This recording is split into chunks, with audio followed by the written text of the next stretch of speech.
Okay, so what I'm going to be reading are a series of excerpts or quotes that pretty well fit together, but they were not intended as a single satsang. They were scattered through a number of different satsangs. I think I'm simply going to read the fairly short number of excerpts that talk about Gururaj's warnings about an impending catastrophe. Now, we live in an era of catastrophe. I don't need to remind you.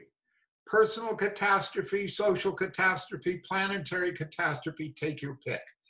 So what could destroy the world? That's the level of catastrophe that Gururaj is talking about.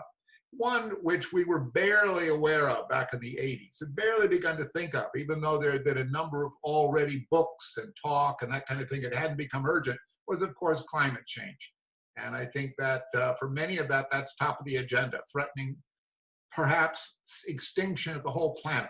I don't need to elaborate on that. We're all aware of what that means, climate change. Another one, of course, is our politics, which is just absolutely beyond crazy. And I don't just mean our national politics, but the international political situation is nuts. And population is something to be concerned about. You figure, yeah, overpopulation. No, underpopulation.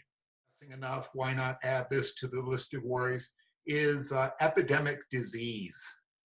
And somebody was telling me about, well, the biggest disease killer in all of history, of all of humankind, the great plague of human beings has been malaria. Deep, deep problem. So, oh my God, we have so many things to worry about. Well, Gururaj, I'm going to read it in a moment. And then I'm going to tell you a big issue to be concerned about, which I think